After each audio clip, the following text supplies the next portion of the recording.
तीसरी बार क्या हम वो 45 का आंकड़ा पार कर पाएंगे, इसके बारे में हमारे को जरूर सोचना चाहिए। मोदी जी के नाम के ऊपर हमारे को वोट मिल जाएगी, इसकी कोई गारंटी नहीं। हरियाणा के अंदर चुनाव ऐलानाबाद का हो रहा है, अभी बराला साहब बोल रहे थे, तो जब तक खून के अंदर गर्मी नहीं आएगी हम चुनाव कैसे जीतेंगे। ये बीजेपी के सांसद राव इंद्रजीत हैं, चूंकि केंद्र में मंत्री हैं, लिहाजा केंद्र सरकार में इनका पूरा दखल है। लेकिन हरियाणा सरकार को आज ये नसीहत दे गए। कार्यक्रम बीजेपी की पंचकुला में आयोजित प्रदेश परिषद बैठक का था। इंद्रजीत ने पूरी साफ गोई के साथ खट्टर सरकार पर कड़े प्रहार किए, अफसरशाही पर तंज कसे और ये भी जता दिया कि प्रदेश में तीसरी बार सरकार इस तरह बनने वाली नहीं है जिस तरह हाल फिलहाल चल रही है। इलाहाबाद उपचुनाव पर भी राव इंद्रजीत बोले, तंज कसा और ये तक कह डाला, कैसे जीतेंगे। राव इंद्रजीत ने कहा, कैसे जीतेंगे जब खून ही गर्म नहीं है। उन्होंने कहा कि हरियाणा में दूसरी बार भी नरेंद्र मोदी की वजह से ही बीजेपी की सरकार बनी है। कुल मिलाकर खट्टर सरकार को ये दिखाने की कोशिश की, जताने की कोशिश की कि दूसरी बार सरकार आपके नाम पर, आपके काम पर नहीं, मोदी की वजह से बनी है। लेकिन साथ में ये भी कह दिया, क्या तीसरी बार भी हम 45 का आंकड़ा पार कर पाएंगे, इसके बारे में जरूर सोचना चाहिए। वो यही नहीं रुके, उन्होंने ये भी कह डाला कि तीसरी बार हरियाणा में क्या मोदी के नाम पर वोट मिल पाएंगे, इसकी कोई गारंटी नहीं है। सवाल ये भी किया, आखिर वोट कौन डलवाएगा। इशारा ये था कि कार्यकर्ता नाराज हैं, उनकी बात मानी नहीं जा रही है, उनकी बात सुनी नहीं जा रही है।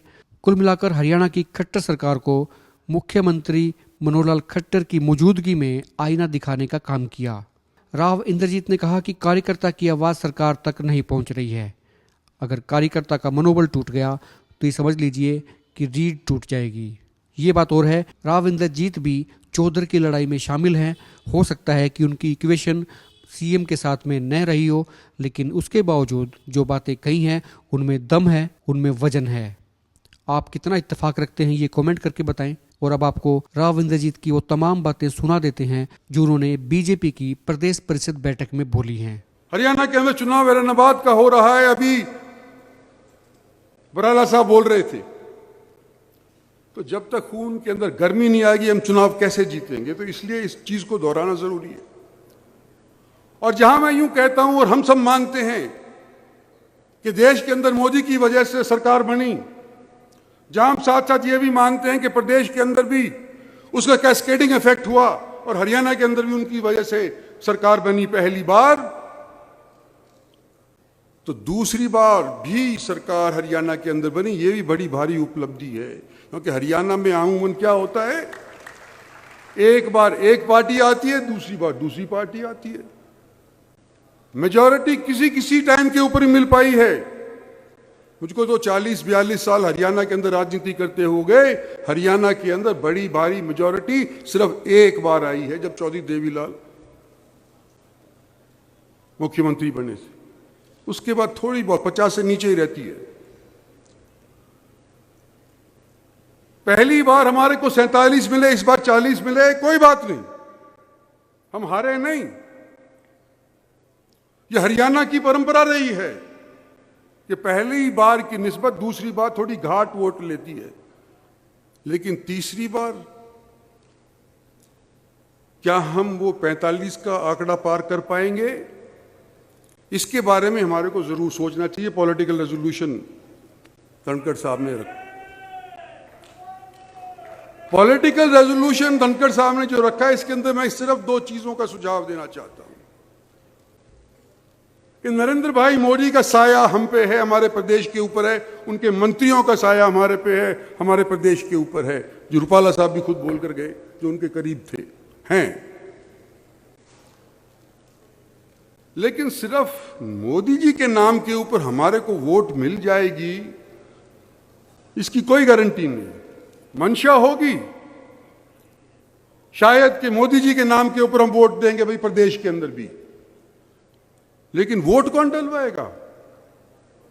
वो तो भारतीय जनता पार्टी का कार्यकर्ता ही डलवाएगा। जो जमीन स्तर के ऊपर मौजूद है वही मोदी जी का सपना पूरा साकार करवा पाएगा। और भाई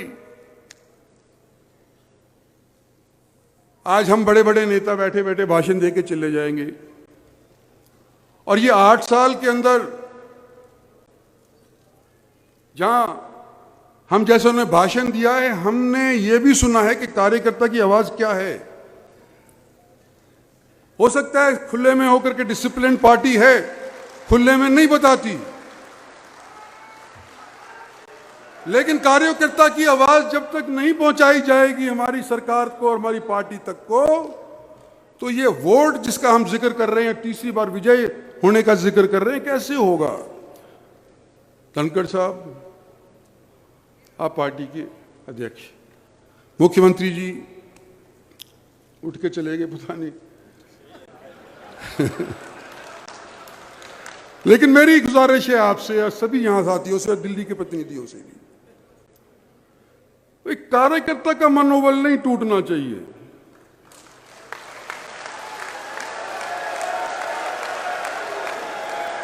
अगर कार्यकर्ता का मनोबल टूट गया तो हमारी रीढ़ की हड्डी टूट जाती है, और हम काम करें जिले के अंदर करें, क्या अफसरों के माध्यम से करेंगे? जिन लोगों ने सारी जिंदगी लगा दी भारतीय जनता पार्टी को पनपाने की, उनकी सुनी ना जाए और अफसरशाही की सुनी जाए, तो ये कितने दिन चलेगा? हमारे को तो पार्टी वाले नहीं पन पाया है, पार्टी का ही नेता हमारा प्रधानमंत्री बना है। और मेरा तो गुजारिश यही है कि अगर कभी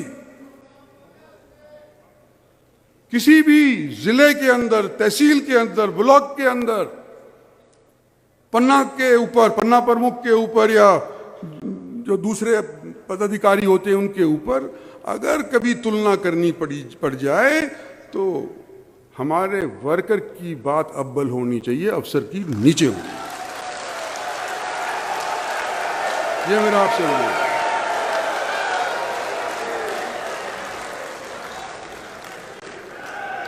और मैं एक चीज और करके समाप्त करता हूं, लंबा चौड़ा भाषण मैं नहीं दूंगा।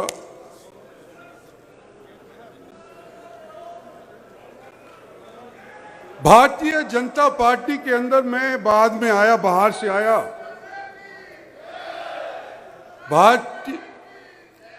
भारतीय जनता पार्टी के अंदर बाहर से आया, मैं देर से आया, लेकिन आज अपने आप को रंगा हुआ भारतीय जनता पार्टी का कार्यकर्ता समझता हूं। जो मेरा नजरिया है शायद औरों से विभिन्न हो सकता है मैं गलत हूं, मैं गलती भी मान सकता हूं, कोई ईगो की बात नहीं है, पर मेरा देखने को यह मिला है मेरे 40-45 साल के राजनीतिक जीवन के अंदर कि मूल्य रूप से जो न्यूक्लियस भारतीय जनता पार्टी का वोट का है, वो शहरों के इर्द गिर्द भनकता है। जो लोग शहरों के अंदर हैं वो पहले से ही भारतीय जनता पार्टी के न्यूक्लियस थे, जिनके बाद औरों को जोड़ा गया, किसान को, मजदूर को, बैकवर्ड को, औरों को जोड़ा गया। भारतीय जनता पार्टी का बड़ा अच्छा खासा डमडमा खड़ा हो गया। लेकिन इस बड़े डमडमे के चमक के अंदर हम ये भूल जाएं कि हमारे को पिछले दिनों के अंदर रेस में किसने रखा? जो भारतीय जनता पार्टी का शुरुआत से वोटर था उसने रखा, जो वर्कर था उसने रखा। और हमारे एनसीआर रीजन बहुत लंबा चौड़ा हो गया, अलवर तक चला गया एक साइड के ऊपर, करनाल तक चला गया दूसरी साइड के ऊपर, पलवल तक चला गया तीसरी साइड के ऊपर। जो डिमोलिशन सुप्रीम कोर्ट के माध्यम से हो रही है या उनके कहने के मुताबिक हो रही है, उसका उस वोट बैंक के ऊपर बड़ा गलत असर पड़ रहा है। मैं ये कहना चाहता हूं, रोजाना गुड़गांव के अंदर, फरीदाबाद के अंदर तोड़ने के लिए आ जाते हैं, जेसीपी लेकर के तोड़ जाते हैं। भाई हम नहीं कहते कि सुप्रीम कोर्ट की बात मत मानो, पर उसके अंदर कोई दुभांत नहीं होनी चाहिए। कभी ए गली का तो हम तोड़ गए, बी गली का नहीं तोड़ेंगे।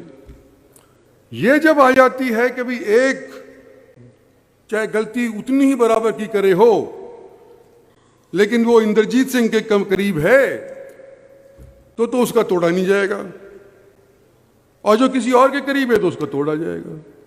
तो एक तो ये डिमोलिशन जो है, अगर हमको दोबारा से सोच विचार करना भी पड़े, सुप्रीम कोर्ट का भी करना पड़े, तो एक नजरिए से, एक नजर से होनी चाहिए। और जो लोग जिनका घर टूट गया, चलो उनको संतोष भी आ जाएगा अगर बराबरी रखी गई। लेकिन जिन लोगों ने उनको बिजली का कनेक्शन दे दिया, जिन लोगों ने उनको पानी का कनेक्शन दे दिया, रोड की सुविधा दे दी, सीवर दे दिया, और वही लोग उस शहर के अंदर 20 साल तक पड़े रहे अफसरान, तो क्या उनके खिलाफ कार्रवाई नहीं होनी चाहिए?